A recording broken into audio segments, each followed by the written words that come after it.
Nicole Coco LaMaina. Sorry if I didn't pronounce that correctly. You can correct me yet again. It's Well, LaMaina. It's just like LaMaina. Main Street with the A at the end. LaMaina. Good Uh-huh. way to remember it. Thank you, Coco LaMania. Mania. Welcome to Nature of Reality Radio. Very glad to have you on, especially since I had a healing from you. It was a fascinating healing, a Mayan Arcturian healing. Whatever it was. Yes, Mayan Arcturian Healing. That's what it says here on the expo.awakenche.org page pertaining to the healing expo that we had at Bucks County Community College, my alma mater, Saturday and Sunday, November 9th through 10th of this November month. Oh, Yes. thank you So, so much. Yes, I performed. It was called a Cizani Raku, which was a Mayan crystalline sound healing. That's the particular one that I did on you. Yeah. yes, and had the drum and all very, very enticing and all, and loved it very, very much. So, with that being Thank said, I you. give you the chance now to introduce who you are, tell your life story, how you got doing the stuff that you do, and how you realize that that is the path that you should definitely be going on. That all the healings and stuff that you do, and then we'll get into all the little important other bits and pieces of that. But your life story, you got the floor. Take as long as you need. I got a little notepad by my side if I hear anything interesting that you say that I feel is worth jotting down to elaborate on later in the interview. So you got the Oh, floor now. okay. Okay, thank you so much. I'm like really excited to be on your show, and I'm very grateful that you asked me. So this is like my first interview, so it's a big deal for me. But yeah, I started I don't know, I guess ever since I was a little girl, I feel like I've always been in tune with like nature and always been very excited about animals. But I went to 12 years of Catholic school, and I always was fascinated by all of the stories of the saints. Sometimes in religion class, they would show videos or of some of the saints' movies, I guess. And I was like, wow, how do they do that? And it was always referring to some type of hands-on healing or whatever that they did. And when I was 12 years old, well, let me rewind a little bit. So in grade school, frequently I would draw a lot of pictures of people that were sick in bed. Don't know why, just was a lot of times I would draw pictures of sick people. Um, and because I guess in a way I always knew I wanted to help people. And then when my parents had dinner parties, I was for some reason always like massaging their shoulders and stuff to try to like loosen them up and let them relax. So that was always like I always had to use my hands in some capacity. But I noted that when I turned 12, I started seeing auras around people. And in particular, I remember it was like 10 a.m. on a Tuesday. The Catholic priest always came to our classroom, and he would like give like a mini talk to us. And we got in trouble, a few of us girls. I think we were talking, and the teacher was very upset because we were talking when when the priest was there. And so she like made it a point. She reprimanded us and said that we had to have all eyes on the priest. So I really took it literally, and I like totally stared at him, and I wouldn't move my eyes anywhere else. And so in that trying to focus on him, all of a sudden I kind of zoned out, and I got a little bored, and then I started to see like a fine colored maybe mist or colored light, maybe like an inch off of his shoulders and his neck and head. And what appeared was a cornflower blue color at the time. And I can't even remember the name of the priest either that would come and speak to us. But I just remember that's when I started to see colors around people. And I never really understood what it meant. I mean, I just remember in a lot of the religious paintings and whatnot, there would always be halos around some of the saints and some of the biblical people. So I knew there was something to it. But the nuns and the priests, I didn't have a lot of nuns. We only had like one principal that was a nun. But I remember like the people at my Catholic school couldn't explain adequately like what I was experiencing or in a way that made sense to me. So during that time, I started researching and reading a lot of books on spirituality, things on like a lot of the religious pilgrimage. People would go to Medjugorje and Fatima and all those places like that. And I just started reading books on spirituality. And I was really lucky that in the next town over in Lansdale, there was a metaphysical bookstore that I gravitated towards. And I just started reading all the books that I guess started to resonate with me. And one of the first books I've read were actually about the Pleiadians. I think it was like Bringers of the Dawn. And then that was by Barbara Marciniak. And then I also started reading books on, it seemed more like philosophy, but a lot of channeled material. I don't know if you remember Jay-Z Knight from back in the day, like that was popular back in the 80s. Sorry, doesn't ring a bell to me. Okay, so Jay-Z Knight, I think she dated Yanni, you know, the Greek pianist. Do you know Yanni? I can't say that I do, and please understand, I was born in 1986, so Okay, I'm sorry. too young for this. Yeah. I'm dating myself, don't mind me. Anyway, so I started reading a lot of channeled material, which was interesting. Because going to Catholic school, I guess some of that stuff should have been taboo, but my mom was pretty open-minded. Like growing up, my mom was from the San Francisco Bay Area. And before she came to Philadelphia to marry my father, a Hare Krishna approached her and gave her a book on the Bhagavad Gita. And my mom also had all these books on like astrology and Zoroastrianism and all this other stuff. So when I was little, I was like hungry to read. So I would be like, this is cool. I'm like, what's this about? So I read everything on like the Zodiac too. So I was just really into books, and that was my little getaway, like that you can enter your own little world. And you know, you can be in your room and you don't have to interact with people and stuff like that. Um, but yeah, so I did tons of reading and I read I started reading Shirley MacLaine books too, because she went on a spiritual quest and she was like trying to figure out things as well. Um, so when I got to college, I ended up being a nursing major because I knew I wanted to help people. It was kind of like I was vacillating between that and psychology. So what I ended up doing, I think first I was a psych major and then I got into the nursing program. And then I made psych my minor. And my roommate in college, Aileen, she always knew that I wanted to learn hands-on healing. So she, back in the day, there used to be this huge magazine called the Nursing Spectrum. And in the back of it, there was a number on taking a Reiki class. Or, excuse me, not Reiki class. It was a therapeutic touch class. And so therapeutic touch was a valid nursing theory that we learned in nursing school that dealt with the manipulation of the auric field or the electromagnetic field that surrounds the body to promote health. So on an emotional level and on a physical level. So I thought that was fascinating and I wanted to learn it. So I called the ad that was in the back of the Nursing Spectrum magazine, and it was called Health Bridge Wellness Center in Paoli.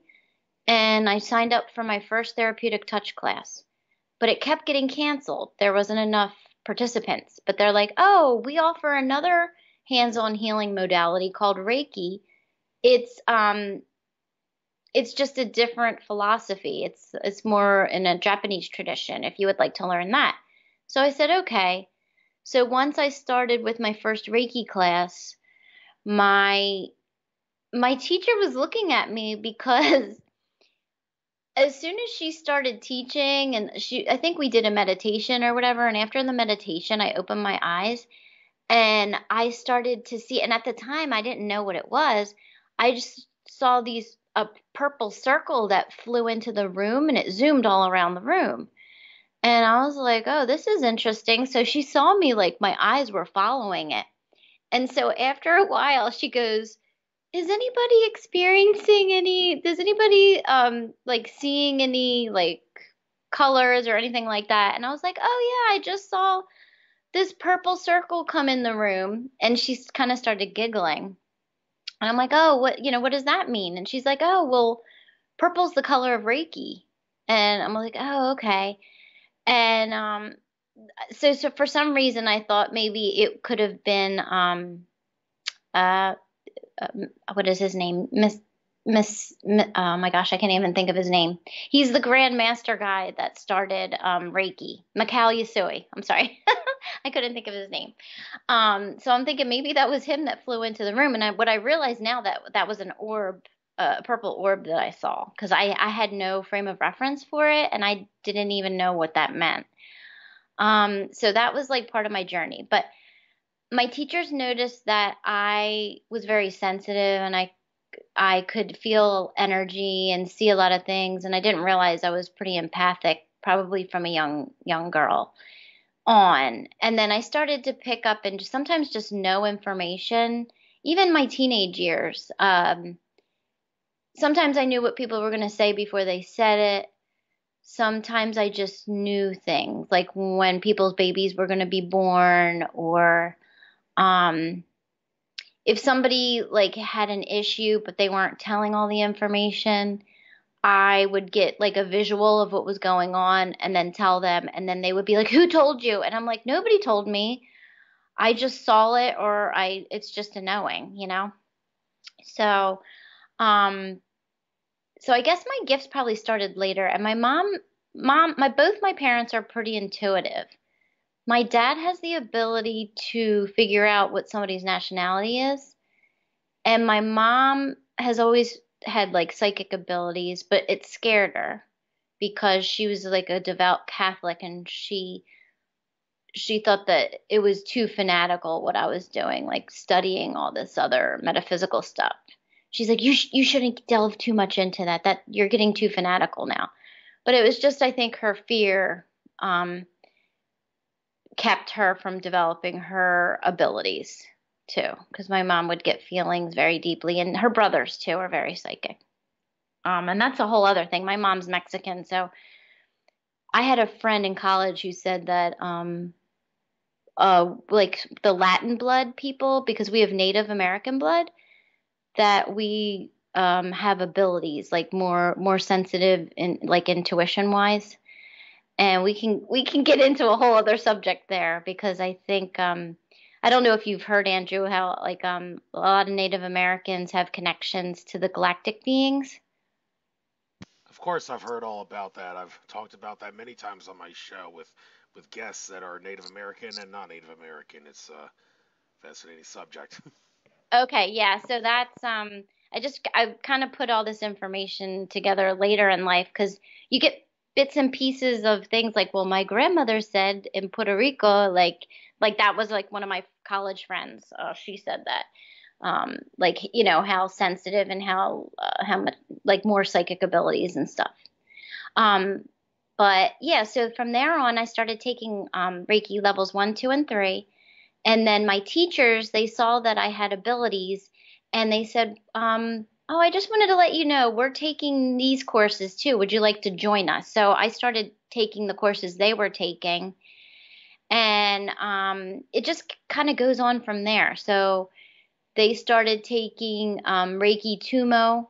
We had a teacher fly in from Indonesia, and I took all 3 levels, 1, 2, and 3, which is it's a yogic form of Reiki where we learned how to open each other's kundalinis.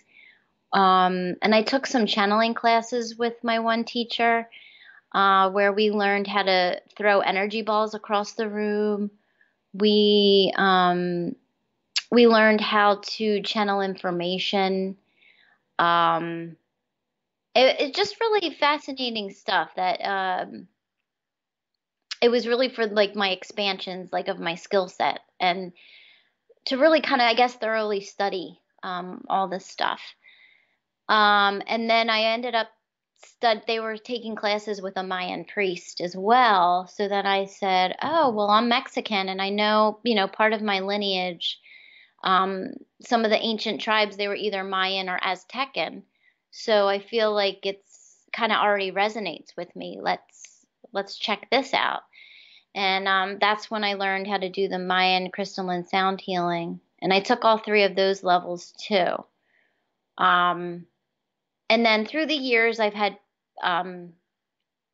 like other classes that I would take, and and so on and so forth. So it just kind of each class built upon the other, and I think I just probably from a young age I felt, and probably also instilled by my Catholic religion, kind of like the need for world service, or the need to help others. So that was always important for me.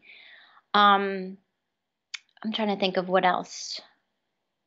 But through the years, I also then, because of that stint of when I was little and used to massage people's shoulders and necks and stuff, I was very much drawn to go to massage school.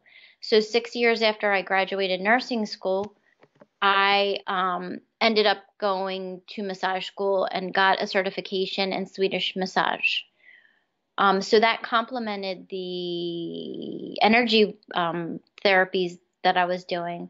Because I had one of my teachers said, if you learn the massage work, that'll be an avenue through which you can explain to your clients and introduce the energy work to them, so that it would be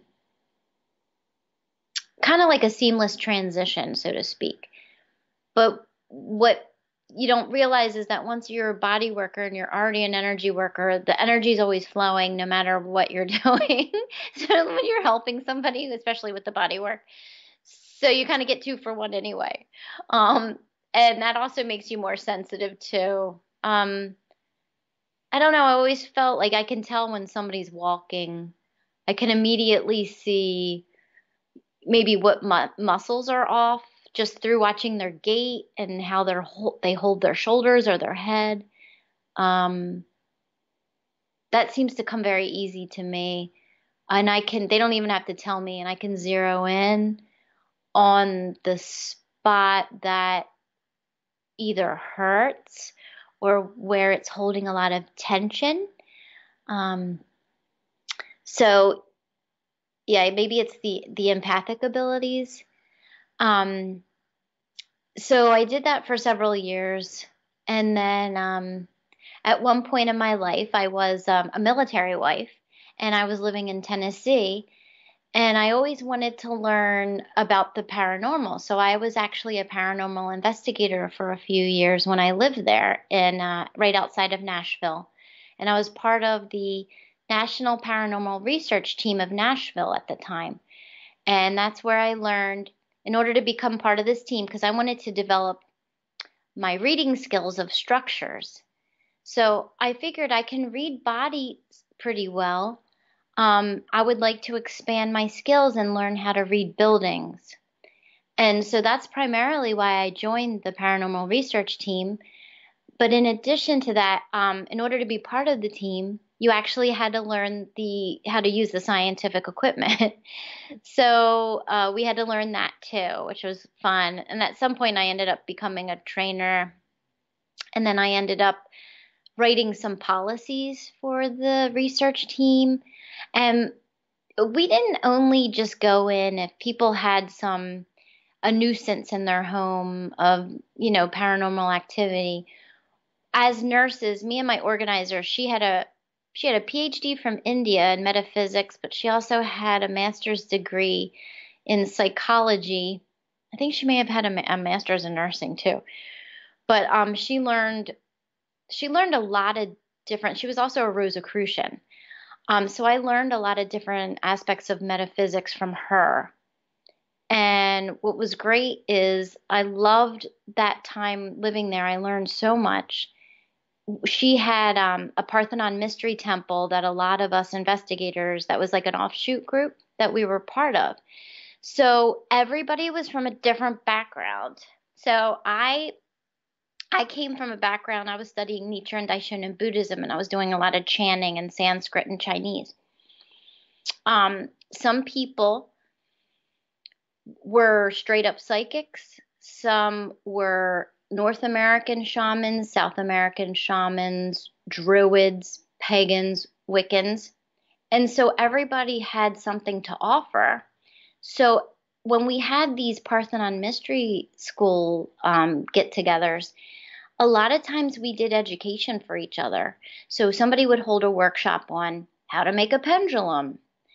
Somebody that may have been a kitchen witch did like a class on herbs that you can use in your kitchen to help heal your family or whatever.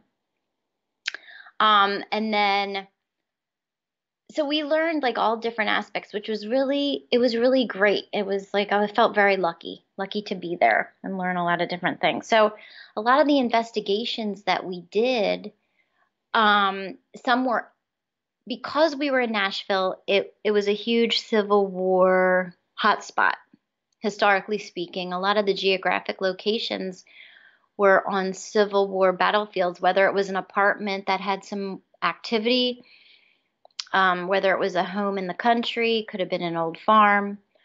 And sometimes we did daytime investigations in parks that may have had a battle that had been done like on a hill, or like we did an outside investigation on a farm during the day in the dead of hot, humid summer too.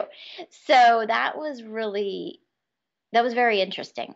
So not only did we do the investigating, if the clients wanted us to eradicate what was there because it was too much of a nuisance and creating a lot of turmoil in their life, we would conduct ceremony either in the Buddhist or the Catholic rite to help get rid of, do like eradication of unwanted spirit energy.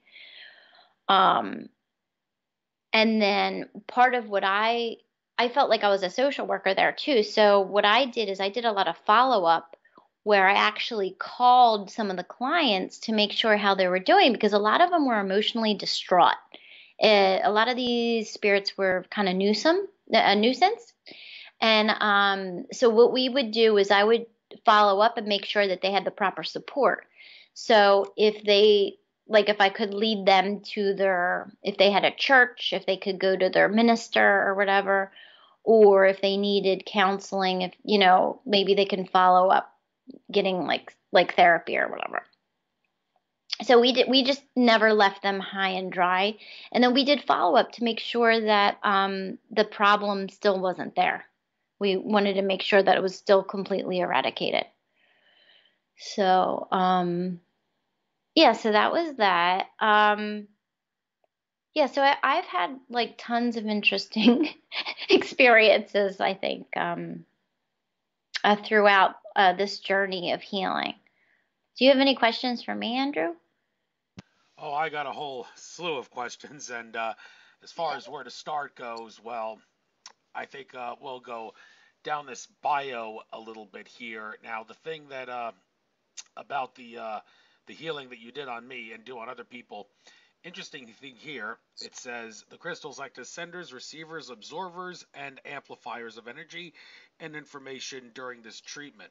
Now, the big question about this is, okay, it's great the crystals can do all those things, but how exactly does a crystal, which for all intents and purposes is a living rock, how does it know whether it's supposed to act as a sender, receiver, absorber, and amplifier? And I guess I should also ask, what guides out there do you recommend, or the best sources out there to determine which crystal you need for what purpose, and which ones you should, for that matter, should not use if you're planning to do this? I've always heard, when in doubts, just go with quartz, and that's the clear translucent quartz. You can't go wrong with that one, but that does not necessarily mean it's the best. So again, which crystals do you think are the best for certain things? Which ones do you say, if you're going to do this, don't use this crystal, it's going to do more not what you want than what you want? And again, how do the crystals know when to act as senders, receivers, absorbers, and amplifiers, assuming the crystal has the ability, or the gemstone or whatever has the ability to do more than just one of those things. Yeah, that's a really great question, Andrew, because I really don't know. Everything I do, I'm intuitively guided. So I look at my crystal collection. I didn't have my whole collection when I was at the Awaken Expo when you were there. I had a lot of them, but not all of them. So usually I set most of my crystals out, and then I'm just guided on what crystal to put at the head of the body, what crystal to put at the feet. And typically, I have taken a crystal class in the past, and what I learned is that each different colored crystal corresponds to the chakras, the energy centers in your body. So if I want to help get that chakra back into, spinning or whatever at the vibration that it holds for that particular color, I will usually use the similar colored crystal. And then if I'm trying to really clean up like an area of, I like to scan the body first before I put the crystals down, just to see what area needs a little extra help. And so what I learned in my work is that the quartz, that is definitely an amplifier. And so I usually will put that over the area that's disrupted, that I could feel with my hands. Usually it feels like pins and needles. Or it's a really hot area, a really cold area. But the quartz usually will accentuate the power of the rock or the crystal that I put on that area. And so I had for about 8 to 9 years, I practiced 3 different forms of energy healing at the addictions facility that I worked for their chronic pain management unit. So whenever I did each treatment, and we didn't have the time to do a full hour there, so we did a half hour, I ended up doing a Minkowski pain scale before and after each treatment as a measuring tool. So I collected like 2 volumes of data so that perhaps I can run efficacy trial to see, whether it is statistically significant or not. But what I did note is that there was a significant reduction in pain when I did incorporate the quartz crystal with the other crystals in that area. So I really feel like clear quartz is very, very, very powerful. And otherwise, I'm just guided, like what feels right to use. So, I mean, that's my method. And I use my guides. And I have met a few of my guides through various meditations. But I know guides come and go too. So there's certain ones that I resonate with right now. And for some reason, like, I like to take a lot of sun selfies. And when I do that, various energies will populate into the picture. And I always get and I know the sun is like a prism and it usually does channel a lot of the rainbow frequencies. But for some reason, I always seem to get a lot of rainbow patches or like arcs or rainbow beams sometimes that come up in my photos. So I kind of feel like I really resonate right now with Archangel Raziel, who comes in on the rainbow ray. And also I think Archangel Raziel is associated with Merlin too, the magician or the sorcerer. So that seems to be resonating with me right now. And then I have a couple of other guides that have assisted me through the years. One of them's named was Tobias, and in the throes when you work in addictions, you kind of have to have a thick skin because you're being pretty much verbally assaulted on the daily. And so when I was taking one of my Reiki master classes, Tobias had shown up. And Tobias, actually, I think I was taking a channeling class too. Tobias appeared as this huge angel made out of either gold or brass. Like he had like a warrior, like almost like a gladiator look to him. So he had like a gold, it looked like gold or brass plated, um, like a breast shield, so to speak. But where his abdomen would be, it looked like it was a dark black rubber. And then he had a shield and he had a sword. And he just seemed, he didn't really talk much, but he seemed super duper powerful.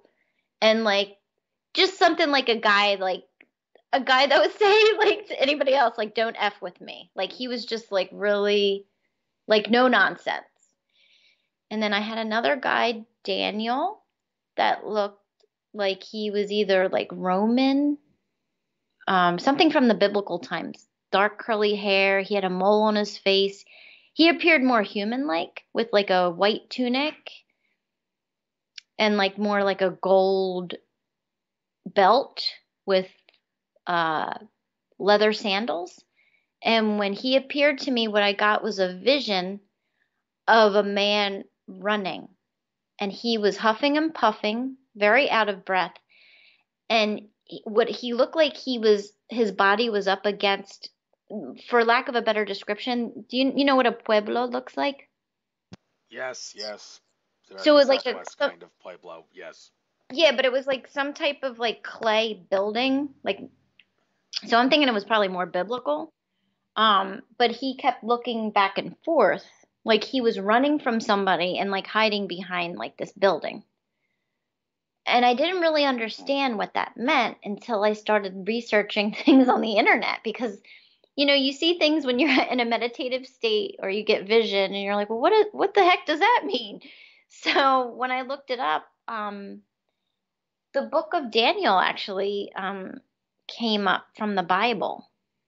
And I've always been very connected with dreams. And even when I think I was like in high school, I was part of a dream streams group where we did dream interpretation and we studied different books and things of that nature. So I learned, so I'm like, oh, well, that's a connection there too. Apparently Daniel was the a dream interpreter for King Nebuchadnezzar. So I'm like, well, that's interesting. And then come to see that wasn't Daniel thrown to the lions? He was thrown in a lion's den by the Romans. So now it makes sense why I would see him running away. Like he could have been running away from the Roman soldiers, like before they got him. I don't know. So that was interesting. Does that answer your questions? Do you have any other questions? Well, you were very honest there. My original question was about the crystals, and you said you don't know. You like to go on intuition. Well, that's a very good thing to be able to go on intuition and be able to trust it.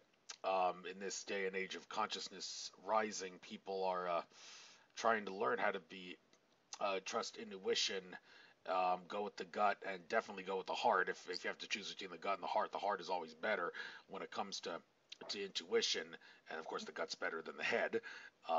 No offense to the brain or anything; it's a fascinating organ, but still, there's better parts than the old noggin to get the truth out. And when it comes to intuition, I'd like to ask you: do you, since you use it so much, when it comes to you're not knowledgeable about crystals, so I'll just trust intuition. Well, more power to you. But for those that can't do it, can you give advice to anyone out there on how to improve intuition in this time of great consciousness expansion on Mother Earth? Um, Probably becoming just very aware. Um, Maybe meditating more. Like I always like to encourage people to, because we are existing in 3D Earth, that we're spiritual beings here too. So we have both elements, and we really need to integrate both to survive well here. Um, because you kind of can't have one without the other. So I love any form of exercise because I feel like that helps ground you into the earth's energy. And so you're not too lofty and like flying into the ethers and really like not airheaded-ish, but too, I guess it is, you can get a little wifty up there. But so like a lot of the different things like yoga, Tai Chi, Qigong, any type of dancing, running, I think that'll help you get grounded. And then any mindful practice where you learn meditation. But I guess mindfulness, probably being present is probably, I'm hearing that a lot now, even with, because I worked in behavioral health for about 16 years in addictions. A lot of mindfulness is kind of like the new thing that they are teaching, being present. Because a lot of anxiety is too much fear about the future. And then they say that depression, a lot of that is kind of having regrets over the past, what you could have done better, or what you should have done. And I know a lot of these components, in addition, have a genetic component to it. And a lot of that stuff is also related to traumatic events that have occurred in one's life. But I believe definitely like a meditative practice can assist one in developing their intuition. Even I myself on my journey, I've taken classes on psychic development, and that really helps, like exercises with psychometry, telepathy exercises. There's just so many things. I mean, that has really helped, I believe, me. And I think people might not think that they're psychic, but once they take like a psychic development class, they realize that they really were, or they really are, probably most of their lives, because I think it's our birthright for us to have this ability, and that we choose, like usually conditioning from our parents or society at large, teachers usually kind of squash it because they're uncomfortable with it. And, like a lot of little kids, when they're sleeping at night, they get visitations from loved ones that have passed, even loved ones they never met before. And then they tell their parents, and the parents like to poo-poo them, and so they end up squashing their abilities.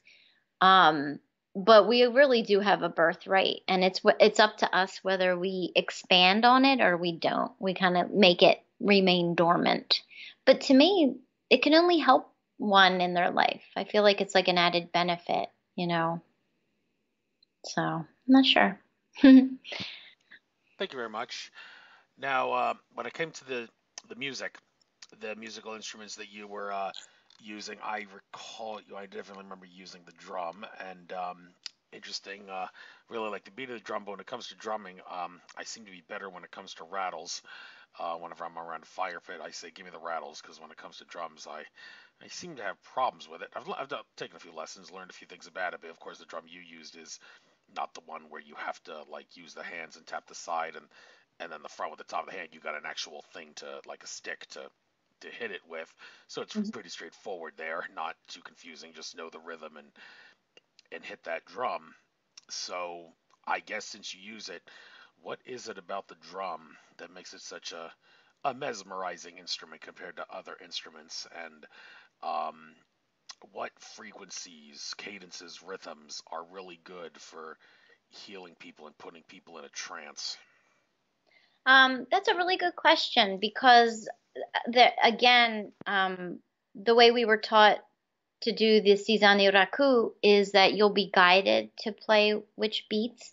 A lot of times I like to start off with a heartbeat rhythm because it's universal and it's the first beat that you've heard when you were an embryo in your mother's womb. So it's very comforting, and it kind of brings you back to the basics, or like the beginning. So I like to start out with that. But each person kind of has a different rhythm. Sometimes I might start playing a rhythm because I might be actually transported to a lifetime of the client on the table. And sometimes I'll start hearing the beats of whatever culture that they lived in at that time, or what might be not pursuant, but meeting relatable to maybe they're having an issue in this life that's related to an issue in that lifetime. But like sometimes I'll start hearing maybe even like a war drum, like on like say a Viking ship, and I'll start um playing a beat like that. And sometimes it even sounds funerary. I've done beats where it sounds very funerary in nature. I don't know if that makes any sense. Um, and then it might switch up to a faster rhythm if I'm guided. And sometimes I'm even guided to dance as I'm drumming around the table because I just get really into it. It's like I'm transported to another time and place. Um, but the drum has always been a part of me. So through the years, I've also, not only in my healing work, but in various Buddhist groups that I was in, I was part of like the Ever Victorious Women's Drummers, where they taught us how to do some hand percussion. And we would open up for meetings just to get everybody to get like the energy up and people excited about the meeting and just some really vibrant type of energy. And then when I lived in Tennessee, I learned how to play the Japanese taiko drum, and that was a lot of fun. And we were students, and they had us booked for all these festivals throughout Middle Tennessee, all these Japanese festivals that we were playing, like a traditional drum about the size of like a beer barrel or a wine barrel. And we had a teacher from Tokyo. And we wore like a hoppy coat, which looks like a half kimono, with, for lack of a better description, I think everybody's seen The Karate Kid. Have you? To be honest with you, I have not seen many movies. It was very popular, that movie, and also the sequel, The Next Karate Kid, in my growing up days, but I have not seen many movies, so asking the wrong Okay. guy in regards to. That's okay, but you know how some people that perform martial arts, they will have a piece of fabric wrapped around their head and tied in a knot. Yeah. Okay, so we wore that too. So that was part of our outfit. But no, it was just a lot of fun. And we got to travel to Atlanta. We played for different youth performance groups and stuff like that. So the drum has kind of been a part of me. I just really, a lot of times I never know because I'm a dancer too. So a lot of times I don't know whether to dance or drum because I get so excited about both. So it's like, it's just a lot of fun. But yeah, I don't know. I just really, and I have like a little mini drum collection at home. So I have like a quinto conga because I love like salsa, merengue, bachata. I love Latin music. So I love to learn. Like I'll listen to the music and try to play along with it. And then I have a djembe and a dombek because I took belly dancing classes in the past. So I really love listening to some of the finger rhythms of the dombek. It's really inspiring. And then also some of the Indian, I forget what the Indian drum is called. Do you know what it's called? It's like a finger drum. No, can't say that I do. Yeah, so I mean I just like some of the rhythms of that too. So I have like a drum collection, but yeah, so it kind of really resonated with me. Um, I don't know, does that answer your question? Yes, and I think it may be best if you not ask that question because it seems to be downplaying your own ability to answer it the best, and I'm trying to learn the same thing myself, not to say anything that downplays your spiritual abilities, not to criticize or anything, but to give you some good advice there. It's not that I don't take offense to my guests asking me that question. It's just that, well, that's a side that you may not trust what you're saying, and you always want to be able to trust what you're saying. So have confidence in what you're saying, Coco, and I'm sure your urge to ask me that will decrease. But yes, I very thank you much. I think you did a good job of answering that and explaining the whole the whole thing about drums and all different kinds of drums, and well, it's a fascinating instrument indeed. So in regards to some of the other things that we can discuss here, based on Central American shamanism. Now, I don't know how much you know about the other kinds of shamanism. I had the chance of meeting a South American shaman when I was in Peru in the Cusco area for a couple of ayahuasca ceremonies and a San Pedro ceremony. Well, actually, it was the San Pedro ceremony where the Peruvian shaman came, but that's South American shamanism. But I can't help but ask, is there really much of a difference between Central American and South American and, well, even North American shamanism when you got the Native Americans, what is incorrectly called Indians, up here in their teepees and their fire pits. Everybody's got their own different shamanic inebriant and theogen of choice when it comes to doing shamanism. And some people like ayahuasca, some like salvia, some like San Pedro, and, well, if you're going to Africa, it's the Iboga. Well, I'm digressing a little too much here, but my question, I Yeah, that's guess, great. yeah, Yeah. my Well, I question, love learning about all the different types of shamanism. Yes. yeah, well, I like to learn too, so I need to ask you, can you compare and contrast Central American shamanism with all the other kinds of shamans out there in the world?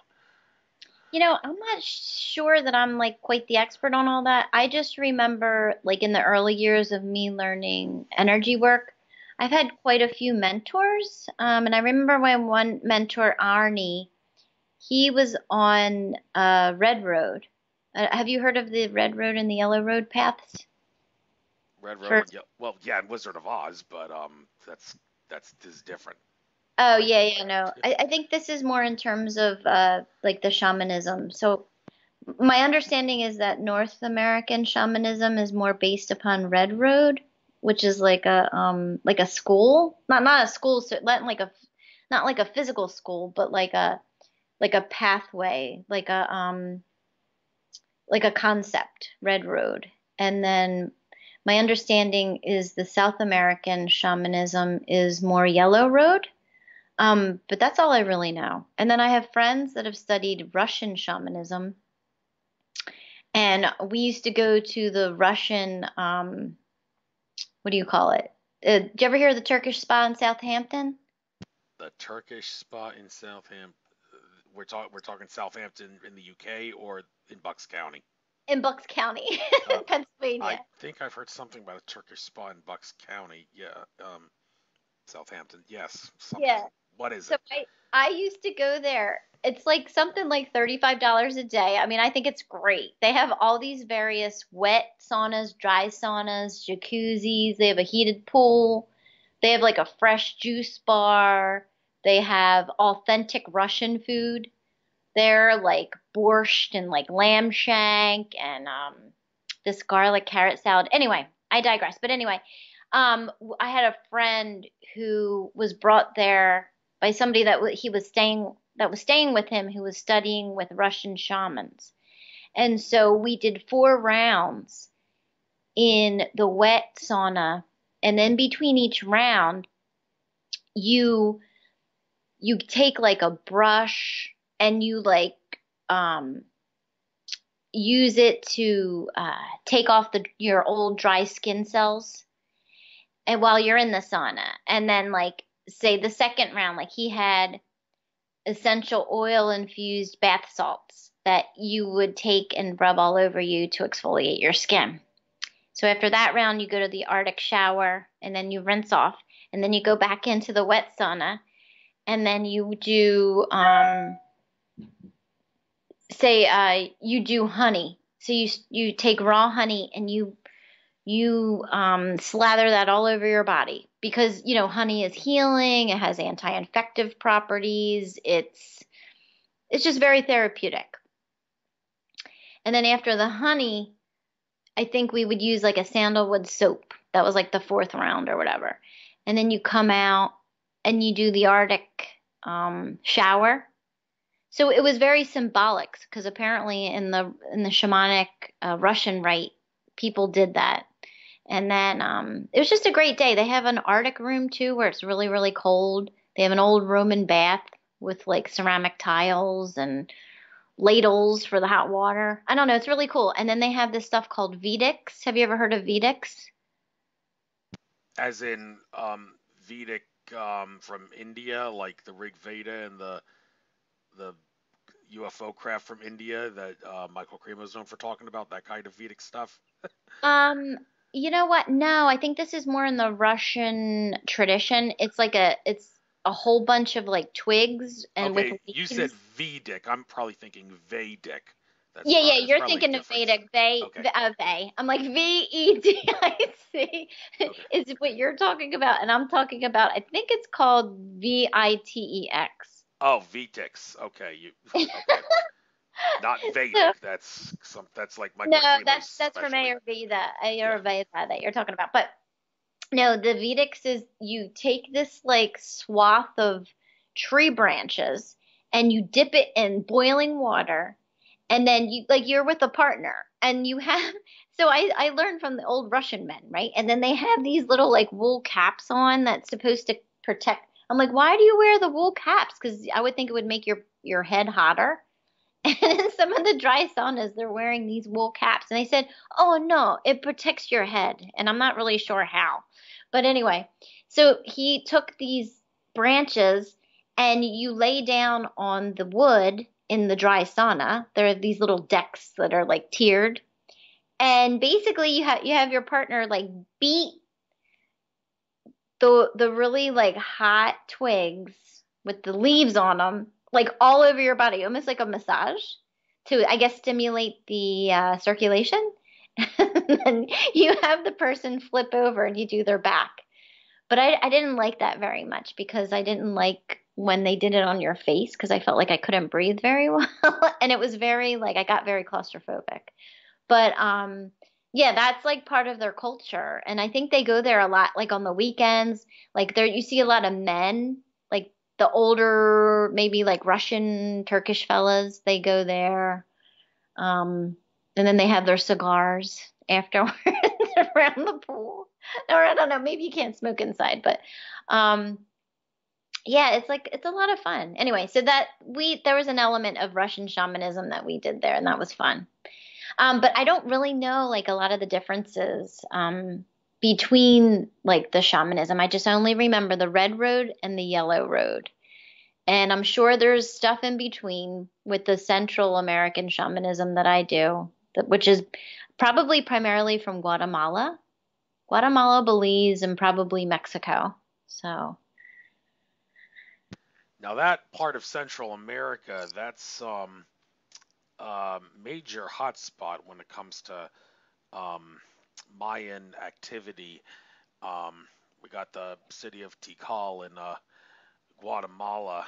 Of course, in the Mayan times, there was really no border. There was no border of any sort between the Mexican land and the Guatemala land, so it was all Mayan territory. But then there's all the places around the Yucatan and um, Belize as well. I've never been to. I've been to the Tulum Mayans when we landed at the Playa del Carmen in on that cruise that I was on in this past January with the Waves of Light and the N5D crew for Fascinating Cruise and Conference Experience. So I do feel the energies of those places. And when I went to Machu Picchu in December, this past December, um, for those ayahuasca and San Pedro ceremonies, it was actually the trip to Machu Picchu that seemed to be the most powerful, even more so than the actual substance DMT and mescaline ceremonies with the cactus and the brew concoction. So those places definitely have some power to them. wow. And I want to ask about the Mayan culture specifically. You touched on this, of course, in the beginning a little bit, but I can't help but ask. Maya, it's said to actually come from the star Maya, or maybe it's pronounced Maya in the Pleiades cluster, that is said to be, among other things, where the consciousness of the Maya people originated from. Does that star in any way, and you see where I'm going this with the second part where I'm going to get into this, does that star, the Maya star, specifically the star itself, play into your factor into your work in any way? And if not, do you think maybe you should incorporate it? That's really interesting. I've never even heard of it. I kind of feel a little ignorant in that aspect, but I never even heard of the Maya star before. Um, I didn't study that long with my Mayan priest. Um, sometimes there's an issue. Sometimes there's lessons of discernment that one must learn. So that was very good in that. But Yeah, I never even heard of that. Now, I mean, I do a different type of healing called Arcturian healing, where I do utilize energy. I work with the galactic kind of beings, the Arcturians, but the I think their planet was from near the star Arcturus at one point in time. Yeah, I was actually about that was going to lead into the second part of my question. How does Yeah. the Arcturian healing? How does the star Arcturus, which is in the constellation of Booties, I think that's how it's Mhm. pronounced, Yeah. factor into your work? An interesting thing about the constellation of Booties, I seem to recall Alfred Weber of Exopolitics TV having on a couple of occasions said that there was one malevolent, at least one malevolent faction of extraterrestrials from the constellation of Booties that was influencing our reality here on Earth. But to suggest that that should be the stereotype for the Booties cluster, like malevolent ETs, would be ridiculous. There's lots of constellations out there. If you listen to all the contactees and all, where they have both the good guys and the bad guys in the same constellation, like in Sirius, the good guys are mostly said to come from Sirius A, with the bad guys from Sirius B, although Sheldon Neidl would seem to beg to differ with that, but I'm digressing. The point is, the constellations do have a story to tell regarding who comes from them and how these ETs and spirits, whatever that come from them, factor into the work that humans and people like you do that deals with healing. So I'm guessing that the hearing that there's bad ETs that come from Booties affecting our reality, or maybe were affecting our reality if their factions aren't involved in us anymore here on Earth. That didn't in any way factor into your work in any way, having to be concerned with that. It was strictly the good guys from the Booty system, the Arcturians, that you were really involved with, right? Yes, and my theory about most galactics is just like on Earth, because I know we live in a 3D where duality exists. I mean, it's my understanding, I think duality exists in the fourth dimension and the third dimension, but um, that, there's going to be also, I guess, duality depending upon the dimensions that the galactics are from. But that's why I'm saying I don't think that all of them are bad and all of them are good either. I mean, I think there's a balance of them. Just like it kind of makes me upset when people also refer to reptilians as bad, because I don't believe that they are. And I feel like there's a lot of fear mongering regarding that too. Yeah, I never heard, I just know that the vibration really is the primarily what I focus on, that's coming um, from the Arcturians, and it's of the highest vibration, for the highest good. So I haven't heard of any of them being negative, but you know, I think there can be good and bad too. So I don't work with negative energies. I only work with the highest, um, the highest energies for the highest good of the people that I'm working with, like clients and whatnot. So, Well, that's good. It's a good thing you do that. But when it comes to some of the shamanic things that you're involved in, wanted to ask you, could you actually be a true shaman if they asked you to be, based on all the work that you've done? Now, when it comes to being a shaman, there are some shamans that really, really go off the edge regarding some of the things that they do. I mean, two things in particular that I can think of: the substance Salvia divinorum. It's Andrew Bartz's the Akashic Records Eater said, even if you live in a state where you can buy Salvia divinorum off the end and not have the authorities come after you for it, it is clearly in, he says, not in your best interest to do it unless you're a shaman of the highest order practicing alchemy of the highest order. And okay, fair enough, but those shamans of the highest order, you can't help but ask them, how do you how do you discipline yourself to be able to use the salvia in a way that causes the effects, which I will admit I've actually done salvia back in the day when you could buy some of it off the internet here in Pennsylvania, and I don't think it's possible at the moment, but it used to be, and I tried it, and after a few times, I mean, I used up the bag of the extract that I used to get my money's worth, but I swore after that I would never get it again. It's not worth it. The effects, they're profound, but they're not fun profound. It's like too intense, and but the shamans that use it for alchemy of the highest order, it makes you wonder, how do they manage to pull that off and smoke it and stay in control of their consciousness to actually have the effects be, well, positive feeling to them and give a positive, enlightening epiphany type result. And that's one Yeah. example. The other example I wanted to give is tobacco. There are some shamans, I think the more appropriate term in this case would be medicine man, who would smoke tobacco to the almost to the point of death, where they could enter a near-death trance state. And in that near-death trance state, it was the tobacco spirits would actually communicate with them and tell them the illnesses, the causes of the illnesses of their specific patients, of all the things that tobacco can do. We use it as a stimulant to wake us up and give us a nice buzz. These shamans used it as nothing of the sort. They used it to diagnose the illnesses of their patients by taking it in a dose that would just about come close to killing them. So it kind of like, that's another thing. How do these shamans do it? How do they do it, getting these doses of salvia and not go crazy with the effects that they're taking? And how do these shamans who smoke so much tobacco it almost kill themselves to uncover the true secret of tobacco, how do they manage to do that and recover from it and not and be able to lead perfectly healthy lives doing that over and over again? What's their secret? Can you, dare I Yeah. say it, reveal their secret? Well, I'm not certain that I even have the answer to that, but because I've never done any of plant-based medicine, and I think also just because I've never felt that I needed it. I've always been pretty. I have most of the clairs. I haven't felt the need for that much expansion because I feel like I get vision. I mean, I'm a nurse. As soon as a patient comes up to the window, sometimes I get immediate vision. So I feel like I'm constantly having DMT bursts or whatever.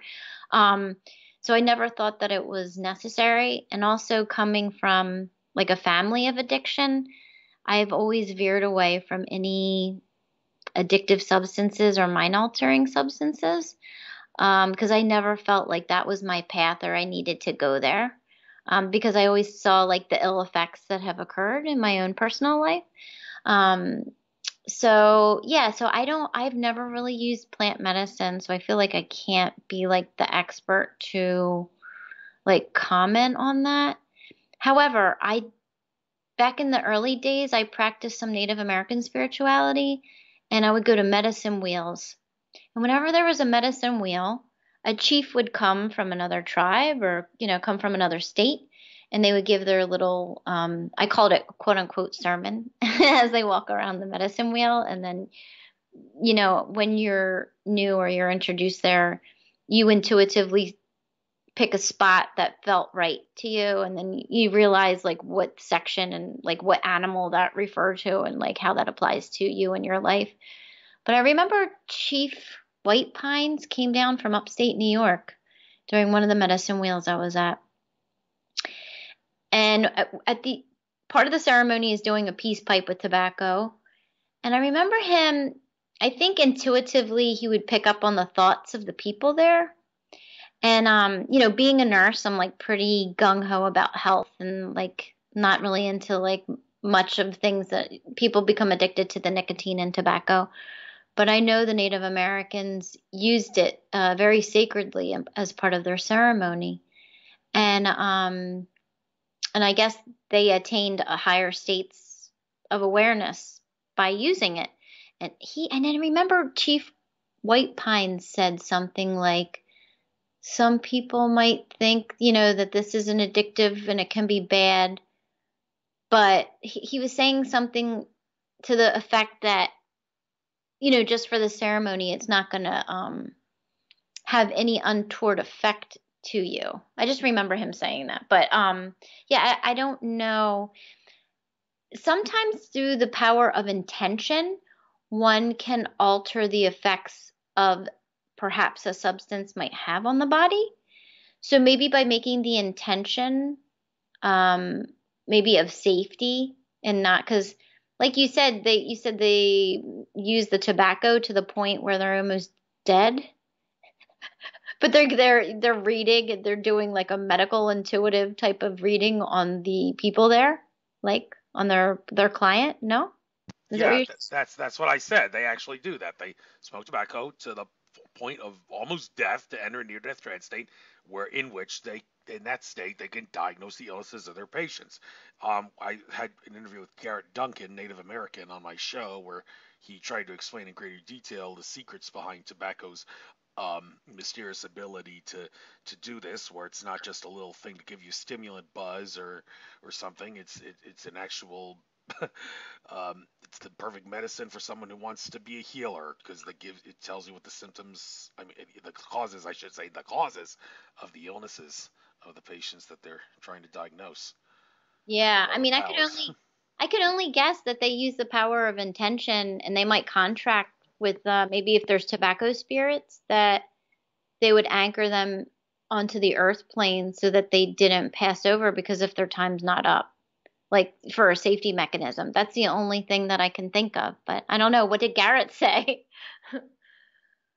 Oh, he basically just said that was the main gift of the tobacco when it was originally incarnated here on Earth. That was the intent of the true intent of the tobacco to be used for that purpose, and it's only that been over the course of time that it's been twisted to have been used for other purposes, like a cheap buzz at a party, or like a replacement for a cup of coffee, which is not what it was supposed to have been used for when it was originally incarnated in our reality for its uses.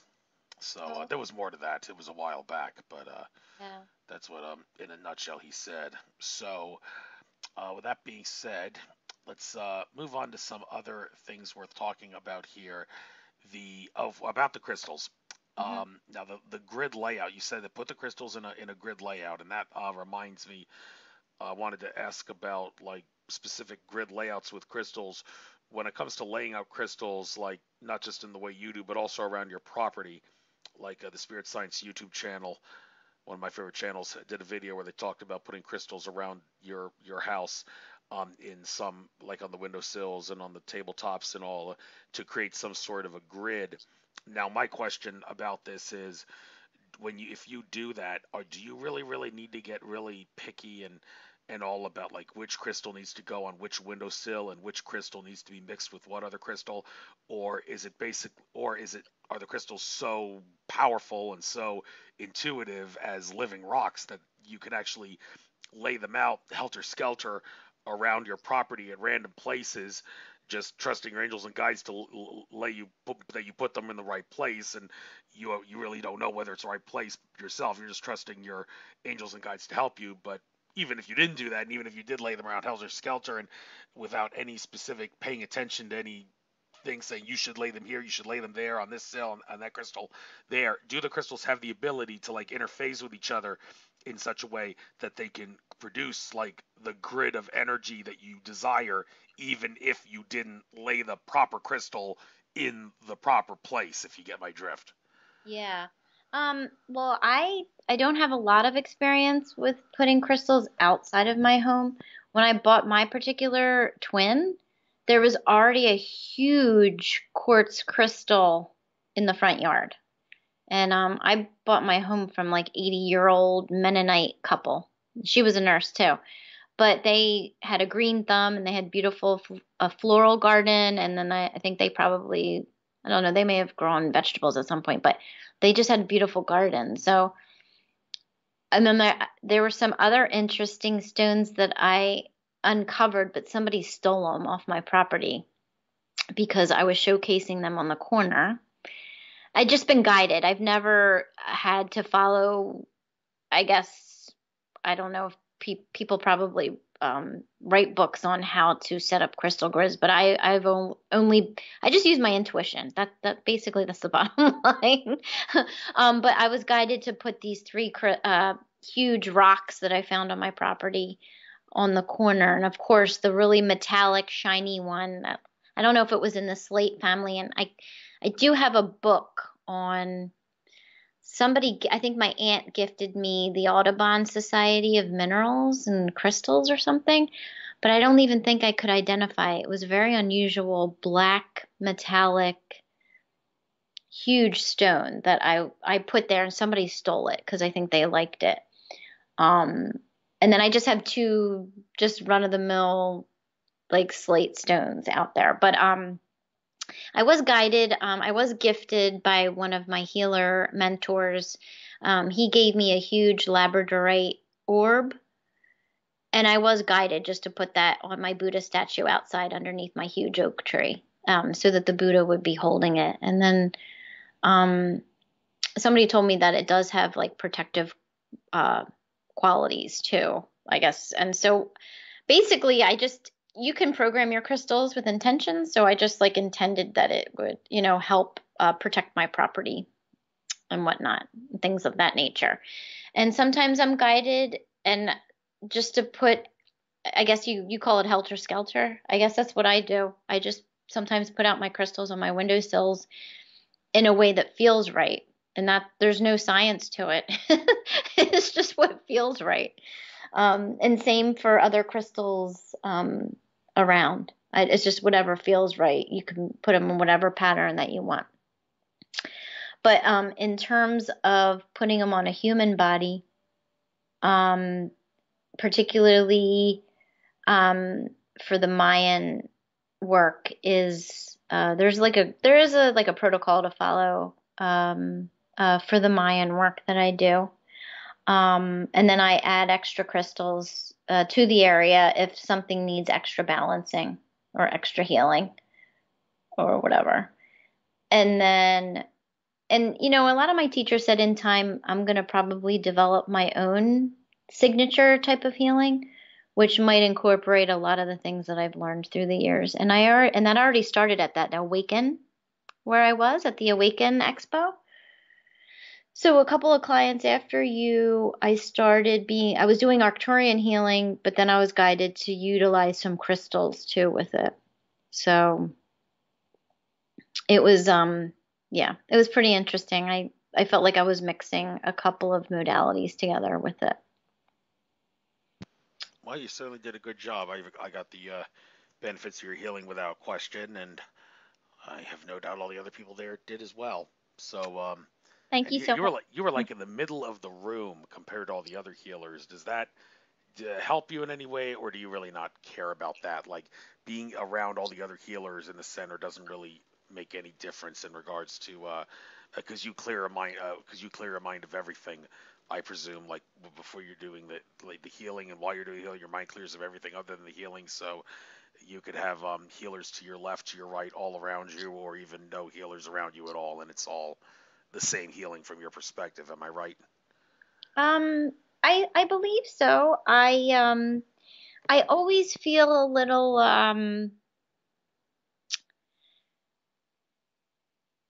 not strange, but I don't want to bother other people with my drum.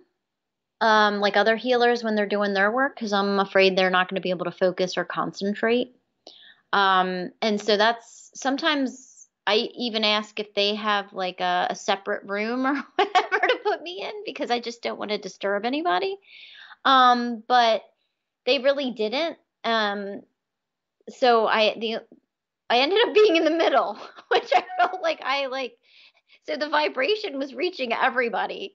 So I hope I wasn't too disruptive, but like some other fellow healers thought it was cool, but some I don't know, I guess sometimes I feel like I might get dirty looks from other healers too, because I don't know if it's disrupting what they're doing. But I can just hope, and my intention is, for the energies to be cleared, and I get a healing too while I do it. So it's a win-win situation because of the vibration and how it carries through the molecules of the body. And all the cells start vibrating at the same rate, and a lot of stuff gets cleared.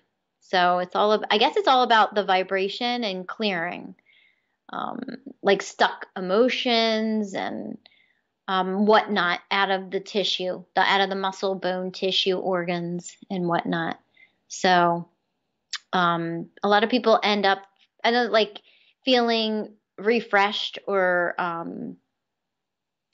regenerated or not as heavy as before. Maybe they had some uncomfortable, feelings lift.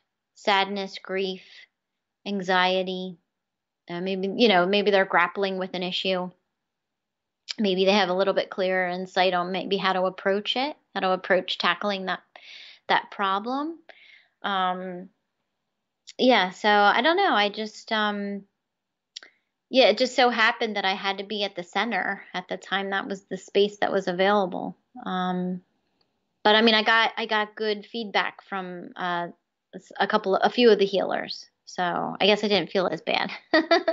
Great. Interesting how when you or me or anybody else in there was trying to have a nice conversation, the other healers would shush us, telling us, shush, everybody's supposed to be quiet here. But when you were banging your drum like crazy, they don't tell you to do that. Well, I guess because it's a difference there, because you're in the middle of a healing. But I mean, I tell healers, if you have the ability to like not let another healer who's drumming away disturb you with your healings, then what's your problem shushing people who want to have a nice conversation? Shouldn't you also have the ability to be able to do your healing without those noise distractions getting to you? Not that I encourage people to have conversations and gossip when there's healers going around.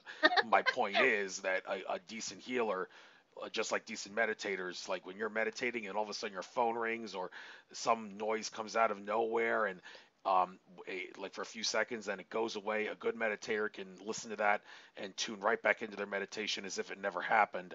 And likewise, a good healer should be able to keep doing their healing, even if there's people talking, and the healer shouldn't have to feel the urge to shush everybody. So, would you agree or disagree with that? Are there some healings that know that you really can't say that of them? You really do need some peace and quiet for these healings, and or Well, I mean, is I it all mean, in the healer's head too? Is I another thing think I should say. everybody's individual in terms of their preference for that. I know, the people that set up the Awaken, really wanted it to have no talking area, so as not to disrupt the other healers and their process and, the different clients that they had. So I completely understand that. But learning the Reiki as like one of my primary tools. Um, I remember one of the books said, there could be chaos going on around you, but it doesn't matter. The Reiki energy is going to flow. But I feel the same way with the other healing modalities that I do. It doesn't matter. They're all going to flow because sometimes it's not realistic not to have, not that I'm saying that everybody's life is noisy or hectic, but like a cat could be running across the room. There could be a TV on in somebody's house. Like all that stuff doesn't bother me. And working in behavioral health, addictions specifically, there's always a lot of noise and chaos going on. And I've had to adjust to that, like, because I would go to patients' rooms and they had a roommate. So in order to provide some privacy, I always used to close the curtain. And then sometimes I would ask, their roommate if they could turn their radio off or whatever, while I'm doing the healing on them. And what really that was for was so that I could hear my client if we had questions for each other. The radio really wouldn't bother me otherwise. It was just I didn't want it to disrupt the communication between me and the client. But there was always people yelling and screaming down the hallway. I mean, it was you just had to adjust and adapt. And I'm just used to that. And being a nurse, you're always adapting like MacGyver. So that doesn't bother me, but other people it might. I guess that's the bottom line. Of course, other people it might, and that's their issue, and you have to talk to them as to why it disturbs them. So, but let's switch gears here. Well, okay, just gotta ask you for the hell of it. Your nickname Coco, add the A, and that would add an A to that, and that would be mean chocolate. Although the word cocoa, meaning like cocoa bean, where chocolate comes from, that's actually a misspelling. It was originally cacao with A's in places of the O's and an O at the end, where the A would be in the modern spelling. I believe I saw on a History Channel documentary, Modern Marvels Cocoa or chocolate or whatever, they said that cacao was how it was originally and it became cocoa because of a misspelling, and for whatever the reason it stuck. So, I mean, you've chosen the nickname Coco and it's stuck. So, out of curiosity, does it have anything to do with chocolate? And if it doesn't have to do with chocolate, what does the origin of that nickname come from? Oh yeah, no, like I guess I'm the cocoa bean. I think it was more like cacao, right? I Yeah, think it's cacao, or is cacao. it pronounced Yeah. cacao? I think it may have actually been pronounced cacao, not Oh, cacao. But okay. I didn't know. I just know the Spanish version would be cacao. But no, Coco is just a little diminutive version of my name. Um my Latin besties from college, they all had their own nicknames. And I, my friend Celeste, her nickname is Cheche, and then my other friend Jahida, her nickname is Jadi. And I'm like, you guys have nicknames? I'm like, what's my nickname gonna be? And she's like, oh, you're Coco. And I'm like, oh, okay. So like Coco Chanel. That's what I always tell people. Like that's how you say my name. So yeah, it doesn't have anything to do with chocolate or other people like to think of it, I guess, hot cocoa or whatever. But no, it doesn't have anything to do with that. And I know people do the cacao ceremonies. I guess that's another form of enlightenment too. Or I'm not really sure what the cacao oh yeah, ceremony. well the ca- cacao plant or cocoa plant, as it prefers to be called in the present day, does seem to have a lot of qualities to it. I've heard people go as far as saying that no fruit or vegetable is healthier than chocolate. Is that real? I mean, are there actually, aside from the fact that it does have a lot of fats and sugars in it that could, if you overdose, get overweight and all, the actual ingredients in pure dark chocolate from an antioxidant and a nutrient standpoint may actually be arguably healthier than than any fruit or vegetable out there. I don't know. It seems like really too good to be true. Some would assert. Don't tell that to a lot of kids, or they're going to try to whine and scream to get as much chocolate as they can and try to justify that. But again, you say it has nothing to do with chocolate. It's just a name that stuck. So okay, fair Yeah. enough. Now another thing, let's talk about here. Switching gears. In addition to performing Mayan Reiki and Arcturian healing, you also do Japanese Reiki. I am well. Is Aikido in a sense a form of Japanese Reiki? I need to get back to Aikido. I've actually been out of the my Aikido dojo since the very end of September. Been taking a couple months off because I needed to, among other things, save money, and I also had conferences every single weekend. But I'm sure I haven't lost the key, and the key, which is the Japanese equivalent of the force, is very strong with me. So when I get back in about a week, I'm sure I'm not going to have lost everything, and I'll be back with a vengeance. Of course, in Aikido, it's got to be a peaceful vengeance because you got to be peaceful when it comes to Aikido and a lot of even the like the what seems like the most violent martial arts in Japan, like karate and all. They do have a peace element to them. So, Oh, okay. right. Yeah. I don't really know much about Aikido and its relationship to Reiki. I But just Japanese Reiki, know. what do you know about that? I guess that's what I want to know. Yeah, I mean, I don't really know. I just know like sometimes when I was teaching like meditation at the rehab that I used to work at, I sometimes used it as an example to describe ki or chi, like for the Reiki, that if they've ever heard of martial arts or practiced, that there's a sometimes a meditative component to the martial arts where they might gather ki to perform the not the I guess it's a self defense mechanism of the martial arts. But Aikido, my understanding is that it's a series. It's of like a circular movement, so almost like a dance to use the opponent's own energy, kind of against them, or Yes, you subdue your opponent in a calm, peaceful manner. You don't engage your opponent. Well, maybe one or two exceptions where you, but even where you do engage them in those opponents, you take them down slowly, gently, without causing much pain to them. And some people that have taken karate their whole life try to take Aikido when they get old, and they realize it is just really not easy to learn if you've been doing like an attack-based martial art, and well, I shouldn't say karate is attack-based, but you get my drift. There is no like punching and kicking in Aikido. It's all subduing those who punch and kick, and it was originally created by an individual who needed a I don't know if you created it, but it's greatly been the versions, the dialects of Aikido have been utilized by people who felt they needed that as a martial art to accommodate for the fact that they've gone on in years and they just don't have what it takes to do Taekwondo or karate or Krav Maga. If you're talking about the Israeli martial arts, they need something a little more peaceful, and Aikido seems to be that. But then again, some people, like I took some judo practice at a like weekend retreat in New Jersey back in summer 2017. Lady was talking about how to do I think it was a jiu-jitsu and kung fu based and judo defenses, and I told her that my martial art of choice was Aikido, and her response was, I don't like Aikido, it's too slow.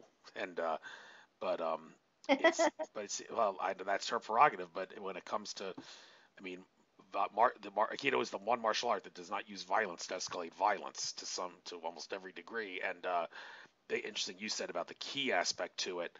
There was a sensei in Aikido who taught many of the senseis that are in the dojo I go to, who actually decided to take the word ki off the Aikido basic principles board because he thought it would cause people to lose touch with technique and all. But I mean, I'm sure a lot of people would say he's making a big mistake there in taking the word ki off, because George Lucas was no fool. There really is a force in nature, and the Japanese would call that force ki.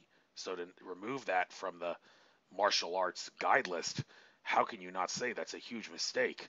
Even if people do think about it a little too much, it's to take it off the board is going a little overboard, no pun intended. So do you I guess my first question to you is, do you agree or disagree with what that sensei did, taking the word ki off the Aikido board of basic principles because he thought students would obsess about that too much?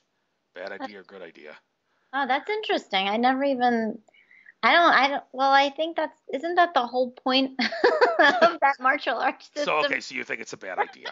Yeah. I mean, the whole point would be to learn how to utilize like your own key and your opponent's key, right? Like you said, to safely subdue. And aren't you using like a series of turns and circles? Yes, you are. Depending on the technique, spin around, turn around, bend over to get them down, and use their energy to take them down too. And you want to relax. You don't want to get stiff or force it. That's the other main key to it. No pun intended. But the Yeah, no, I mean, I don't, I mean, I guess I'm not really understanding why he took it down because I'm thinking maybe they should focus on it, you know? How could one over obsess about it? I don't know. I don't know right. what his experience was in that maybe created too much of that. I don't know. I don't know either. I mean, well, then again, some of the Aikido senseis, they don't believe in some of the things you would expect like high-ranking Aikido sensei to believe in. I saw this video where a guy who took Aikido and learned the principles of Aikido used the one point, which is the area a little bit below the navel that's very prominent in Aikido, the one point of energy, where he used that to help bend a metallic spoon using telekinesis and barely any strength. He put the metallic spoon in his one point and imagine energy going from the one point, and then with barely any force and shouting bend, bend, but barely using any force with his hands, was able to easily bend the spoon, which he couldn't do before he generated energy from his one point into the spoon to weaken it. I talked to one of my senseis about that and whether he's heard anybody in his field of Aikido or travels around the world and learning Aikido. Anybody's talked about using the one point in Aikido for spoon bending, and he actually said, if you ever see anybody do that, that's just magic. And I'm thinking, whoa, this is a fifth degree Aikido sensei. You would think he would certainly be familiar with what ki can do and how the force from Star Wars is the key in the real world, and it's not fiction, it's truth under the guise of fiction, what Lucas put in those films, but he actually thought it was magic. Can you believe that? Well, I think that's interesting because I actually teach a quantum spin technique that actually enables one to bend forks or spoons. So I don't, maybe he was just unfamiliar with it then. Well, he does have a side job as a magician, But I mean, but still, there are, according to George Kavaslis and others, there are magicians who are the real thing, like real life Sai Babas who actually could bring dust out of their fingertips and all without the aid of any secret compartment or thing hidden up their sleeve or something. They are the real thing. How do they do it? Well, it's just using the force is how they do it. I mean, there are certain tricks where it's so much easier than other ones to do the real thing, and it actually be called real magic, which Arthur C. Clarke would say is nothing more than a higher level version of technology. But I mean, even the magicians who go by strict illusion are not the real thing. It would seem a little hard to believe that in all the things that they've done regarding magic trick research, they haven't at least come along something that says that you really can be a true, genuine magician doing the real thing if you are in tune with the force and believe it to be powerful enough and believe it to be possible enough. But this sensei of mine, he flat out did not believe that bending a spoon using the 1 point energies was real. He said it was magic. And I'm thinking, wow, I would not expect something like that from a fifth degree sensei. Go figure. But That's you're making it clear it's interesting. possible. Yeah, it really is possible. And I also heard too, I don't know if you heard, this is like a little sidebar. Chris Angel and David Blaine and all them, like the magicians on television, Yes. they do all those big feats and whatever. Mm. I heard that a lot of that stuff what they do is true because they studied the occult. So they probably learned how to deal with energy in that factor and like in that way. Like they took that path. Um, and I know once you become an adept, I think in Rosicrucianism, I think one of the concepts like which people could think of as magic would be like invisibility cloaking. Have you heard of invisibility cloaking? Yes, yes. Okay. I know they're able to use technology like is it the British? They use invisibility cloaking on planes now to hide aircraft, I think. I'm not really sure about that, although I know it's scientifically possible. I used to watch a show on Science Channel where Michio Kaku would talk about turning real sci-fi, real things that appear sci-fi into real things, and I believe there was an episode on how to create an invisibility cloak. So using real things that we know of, so it is possible. Yeah. Yes.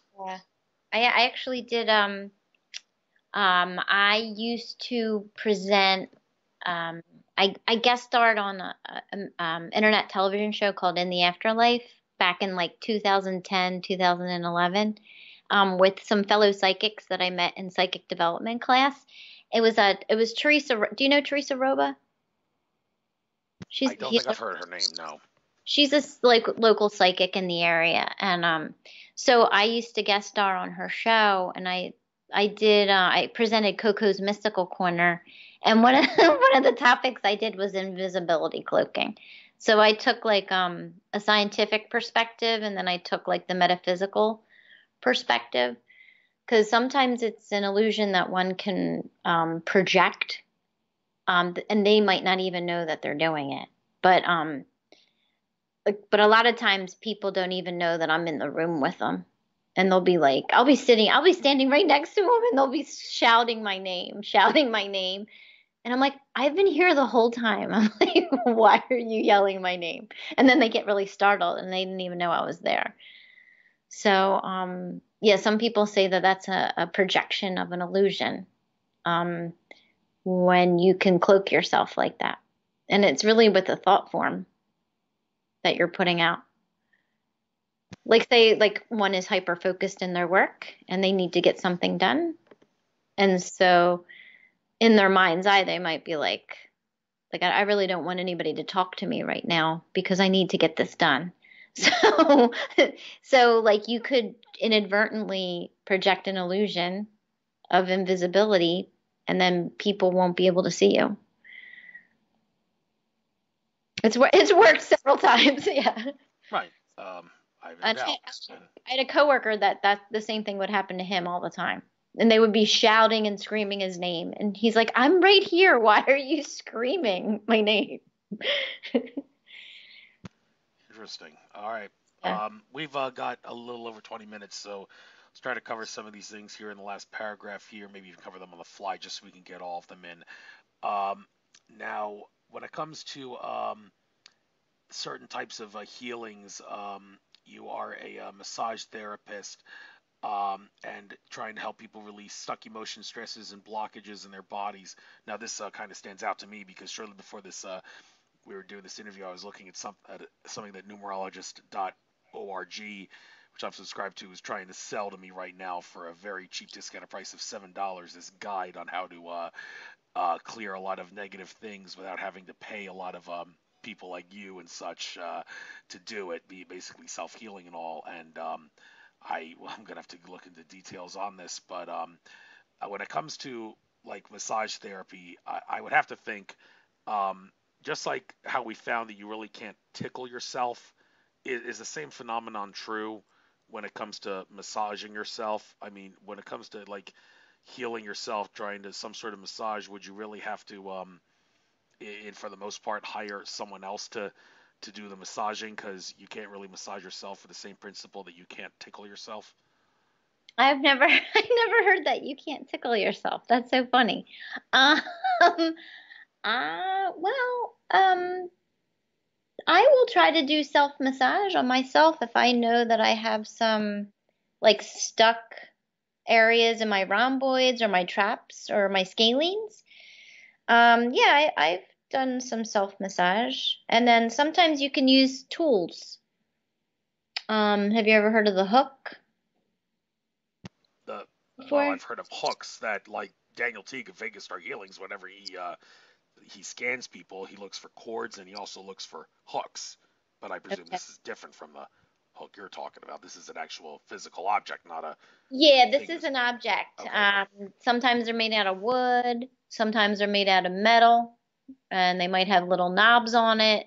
And to work out, like, because we worked in a chronic pain unit, um, and we offered all sorts of things at that time. We had like a menu of services, anywhere from acupuncture to physical therapy. We did energy work, and then we had a hydro massage therapy bed. And then for the people, the fibromyalgia patients, sometimes they had trigger points. So we had a couple of things. I think it was called either the fish hook or the hook. And it's like a metallic bar with a knob on the end. And so that they can try to get into the hard to reach areas for massage. Like if it was in their back and they had an area like in their thoracic spine or in their what do you call it? Yeah, like in their thoracic spine area, like if they had in like a knot in their rhomboid or, something that they were trying to get out, they could use a tool. Yeah, there's massage tools and stuff out there too. Yeah. So I guess I don't believe fully in that because I know I try to work out my own muscles sometimes if I'm feeling like a cramp or yeah, like a trigger point, a knot, or like some stiffness to try to help if I have a lactic acid buildup from working out. Yeah, the massage stroke, the goal is to most of the strokes I do for Swedish, the strokes are towards the heart. And then if people have swelling, you always want to do a stroke away from the heart. So like for lymphatic drainage. So sometimes, you can help facilitate that by doing self massage. So yeah, I think you can do self massage. Good to know. Now, one of the last things here, it says, recently you've been guided to incorporate pulsar and aurora borealis energies into your healing work. I guess we'll try to kill two birds with one stone here. Okay, interesting how it's aurora borealis and not aurora australis, the latter being the southern lights, the former being the northern lights. Although in general, people, when they think of the auroras, they think of the ones from the northern hemisphere. The ones in the southern hemisphere, I guess, are not as prominent because there's much fewer people in the southern hemisphere of the earth than there is in the northern. So fewer people see the aurora australis, but I guess the point is, well, I'm interested to know what exactly is aurora borealis energy. How do you work with it? And also pulsar energy. That's now pulsar star. They say don't go to a solar system that has a pulsar star if you know it's good for you. The energies from the star would are really not suitable for any form of life on a planet in that solar system. It would radiate you in a heartbeat. But what do I know? There's a lot of things in astrology we don't know, but I'm sure that's nothing like the pulsar energy that we're talking about here that you do. So, Yeah. what are pulsar and aurora energies? Well, in particular, the pulsar energy started coming in when I started doing the Arcturian healing method on patients. And so my body felt like it was rocking, and it kept coming down in pulsations, the energy that was coming down. And I kept hearing pulsar over and over again. And I didn't really understand what that meant. I tried to access my teacher about it. They never heard of it, and they thought that the Arcturians were presenting another form of healing to me to be utilized, that can be accessed, through the cosmos.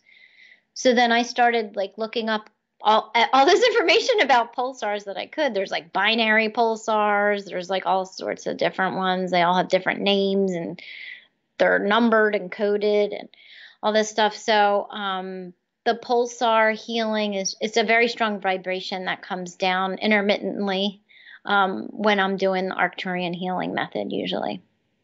So I feel like it's an accentuation. It's like an energy blast for me that comes down.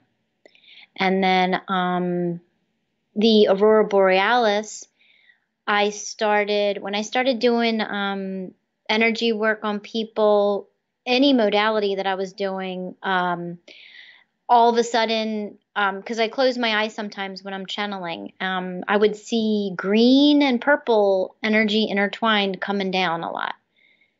Or even when I meditated, it just kept coming and coming, and I'm like, what is this? Why is this energy coming down, while I'm channeling?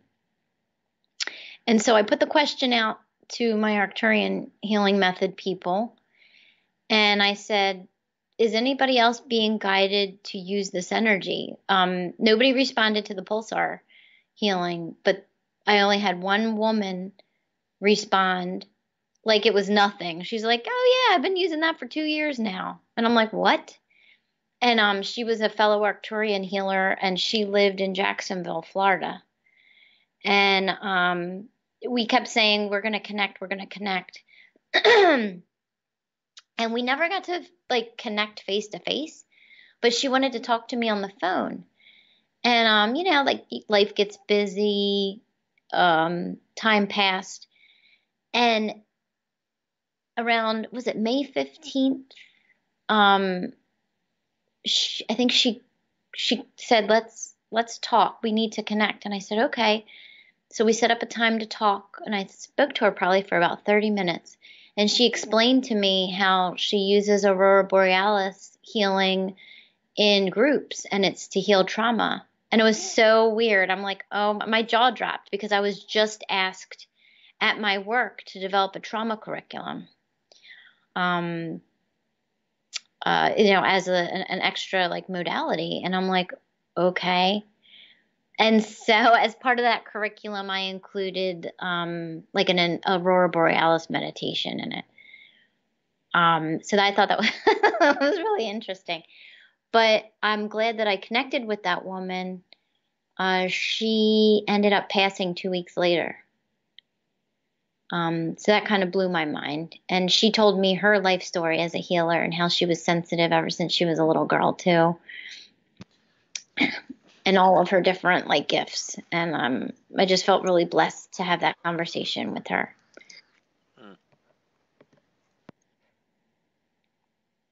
Well, it's great that you had. Yeah, sorry, I was on mute for a moment there. Yeah, great that you were able to speak with her before they passed. It's one of those things that you think everything happens for a reason. It's not an accident that you were able to see her before she passed. So yeah, I didn't see her, but I did talk to her on the phone. Yeah, that's what I meant. Yeah. And she also said that that whole energy was guarded and guided by a dragon triune. So that was like really, really interesting because I haven't encountered the dragons with it yet. Although I do utilize dragons in some forms of the Arcturian healing, but not, I haven't encountered them yet in the Aurora Borealis healing. Okay, so now we could spend a whole show talking about what dragons are and what they are, but then again, we don't have time for that. Custom Records reader Andrew Bartzis, I know, has done a whole series of things on what dragons are and how they're like in a nutshell. They're some sort of a genetic code that could incorporate with the DNA of this planet, but there's a lot more to it than just that. So, but we don't have time to get into that. Just wanted to throw that out there. Now, I see the last thing here in this paragraph here are your healing business, Vibracion Healing, offers house blessings, eradication of unwanted energies from physical structures, and chakra readings. Of course, Daniel Teague of Vegas Star Healings, he also does the same thing. And I want to bring that up because I recently had a confusing experience regarding how this place that I wanted to starting to go to regularly in Bucks County for spiritual and metaphysical work. Before I went there, I asked Daniel Teague of Vegas Star Healings to clear out all the negative energies. He discovered that it's not a lot more than just negative energies. There's a lot of there was 100 some negative energies, a portal there that he discovered too, a portal, and also some sort of negative spirit. And he also decided to clear out the theater that was next to the spiritual metaphysical place because he discovered that that place was teeming with negative energies, and he felt that that would be a problem to spiritual center if you didn't heal that. So he was nice enough to heal that free of charge, but it cost me a little less than $300 to clear out all those negative energies, the portal, and the spirit, and I thought it was totally worth it. And however, the lady who ran that place, she actually wanted me to give her Daniel Teague's contact info. She thought it was a little. She thought she had a bone to pick with him in a sense because she thought it was a little. Among other things, it was hard to believe that he could actually detect what he detected and do what he did, because she said she's had lots of shamans and healers come into that place to try to clear out the negative energies, so she cannot for the life of her believe that he was able to detect about 100 negative energies there. I explained to her, well, if these shamans and healers that you're hiring to clear the energies out of this place don't know anything about that portal or that spirit, then well, they could clear out all they want, and that portal, if that's there that Daniel T got rid of, could have just kept siphoning back in all that negative energy that they cleared. So, well, maybe that should help answer your question. And she also seemed to have a beef with Daniel T being able to do that without him asking her for permission to come into the place to do it. I explained to her, well, it's basically no different than us sending love from our heart chakra to a starving child in a war-torn third world country, even though we don't ask that child for permission to do that. And it's possible for Daniel Teague to do what he does. Well, first of all, he had a near-death experience in a car accident that he discovered he had this ability. And second of all, we're all infinite consciousness, so that explains how we're all one consciousness. So that is how he's able to, tapping into the spiritual level, access the property. Well, she asserted, well, okay, I realize that's his excuse and that's his answer, but there are limits and there are boundaries. Well, she didn't explain to me what those limits and boundaries are, but she still insists that I give him the info. Daniel Teague hasn't said anything to me about whether or not she contacted him, but what I want to help make sense of this is, why is it, and I'm asking you this directly, why is it that some people don't like this idea of people doing healings and clearings on other people's properties without asking for permission first? And second of all, can you maybe say anything about the possibility that that portal and that spirit that Daniel Teague detected, in addition to negative energies, that was what was keeping the negative energies at that place so high, to the point where he was able to detect over 100 negative energies, even though that lady said she had on many occasions hired people to come in and clear the place? They weren't detecting that, but he was able to. So there was a big difference there. What was this space again? It was a spiritual and metaphysical house that's like, it sells lots of stuff, and it is a place for healers and meditators to gather and do spiritual work and spiritual rituals and spiritual presentations. That's what it was. And well, yeah, I mean, I don't think people can't really come in. I mean, they're not supposed to without the permission of the owner, really. Even if you're doing a strict clearing. Okay. Yeah. Yeah, Okay. you always, even like with a person, you should always ask permission. And then they always say, well, what if the person's in a coma? You know what I mean? Like that. So Okay. then you're supposed to communicate with their higher self and you can pray. Prayers never hurt anybody.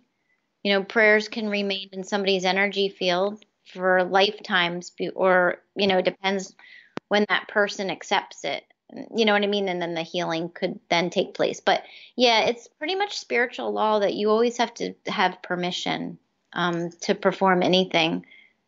Okay. Well, Without somebody's consent. with that being said, what about the issue of how this lady, she claims that she was hiring healers, clearers, and shamans to do rituals to clear out all the negativity out of the center, and that's why she could not believe that Daniel Teague was able to detect 100+ negative energies. She was thinking, with all the people that I've hired to clear this place, it shouldn't have been that high. Barely above 1 or 5 or anything on the negative energy scale. Yeah. But the problem was Daniel Teague. He also detected a portal and a negative spirit. And my hunch here is that those healers and clearers that she was hiring to clear the place, they did not detect that portal and spirit. They were just focusing on the negative energies, and by just clearing out the negative energies, well, right back to square one they're going to be in a very quick period of time, because that entity and portal were just going to siphon back in all the energies they cleared out. But with Daniel Teague having cleared out that portal and that spirit and the negative energies that go with it, all the hundred so that he detected, that's not going to be an issue anymore, to the point where that lady, well, she should be happy that I've saved her some money by doing this, because she wouldn't have to hire those people to come for like a long time, like maybe 3 years at most, before the negative energy level can get anywhere maybe above 20. So because the portal and the spirit are both gone. So is it fair? Do you know anything about this to say, yeah, it probably was that portal and that spirit that were there that was keeping the negative energy so high, even though she hired a lot of people to clear it? Yeah, like I don't know enough about that situation to comment on it, but I know that you do definitely need permission before you do that. But still, you don't know what happened after those shamans left. In terms of the time period, any number of people can come in and open up portals, so that those other things could have come in afterwards. So that could have been a whole new issue that opened up. Okay, I can go along with that. It's possible that that's what actually happened. Um, so what else is worth discussing? We've only got like maybe 5 more minutes, so well, I don't know. Why don't I give you the chance now? Get out anything you'd like to get out. You can make a sales pitch out of your services again if you want. Give out your contact info, where you're going to be, if you know where you're reserved for future events. By all means, let us in on that. And again, anything you like, you got the floor. We'll close this out just short of the 2 hour mark. Okay. So Vibracion Healing, it does a whole number of services along the lines of energy medicine. So what I do is I do the traditional Japanese Reiki, I do Mayan crystalline sound healing, and then I do Arcturian healing method. Arcturian healing method is a very high vibration, kind of coming from the star Arcturus, but I work with Arcturians and they gently guide me into what programs I need to use when I encounter a client, for what would be best, for their highest good, and depending upon their situation as well. I do house blessings and clearings. So sometimes like like people that just bought their new house and they want it perhaps blessed before they get started, or like some people might have nuisance, like a nuisance in their house. I can come and clear that as well. And there might be some dates coming up soon, and I don't have them readily available, for some quantum spoon and fork bending. classes that are coming up. But if you do follow me on Vibracion Healing. I have a Facebook page, and that's where a lot of my announcements will be, or on Nicole Coco LaMaina on Facebook. So that's where a lot of the events that, if I'm going to be at different spirit expos or awaken expos, that's basically, where you can find the information, and or where you can contact me. My email is cocolamano@yahoo.com. That's COCOLAM as in Mary, AN as in Nancy, O at yahoo.com. And also my phone number is 267-644-5356.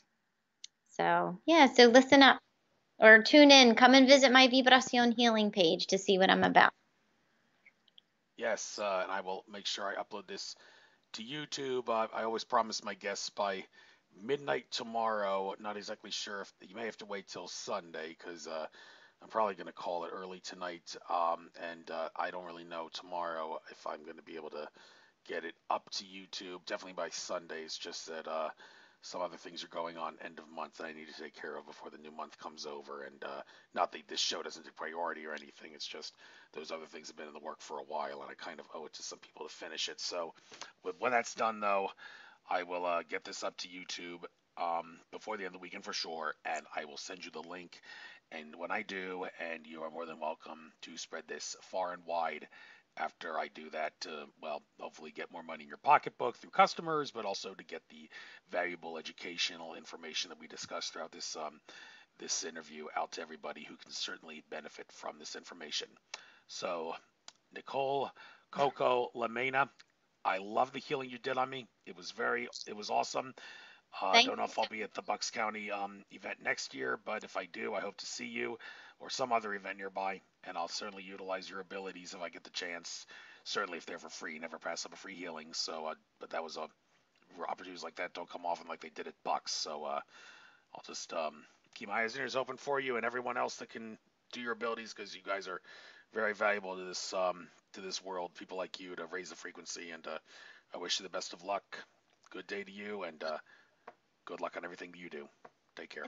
Thank you so much, Andrew. I really appreciate being on your show, and I really enjoyed myself. All right. You got over not that you had stage fright, but you said this was your first show. So if anybody else wants to contact you, they are welcome to contact you, right? Because you seem to love this. Oh yeah, absolutely. And the spelling of my page, it's actually Spanish, so it's Vibracion. Vibracion Healing. Okay, and don't worry about the accent mark that would be over the O in vibration because that's not there, and you don't have to worry about that. That's only in Spanish writing and all. So that so I point that out. See, I haven't forgotten my Spanish. It came in handy when I went to Peru too for that retreat. All right, Nice. take care and good luck. Okay, yeah, Bye. take care. Thank you.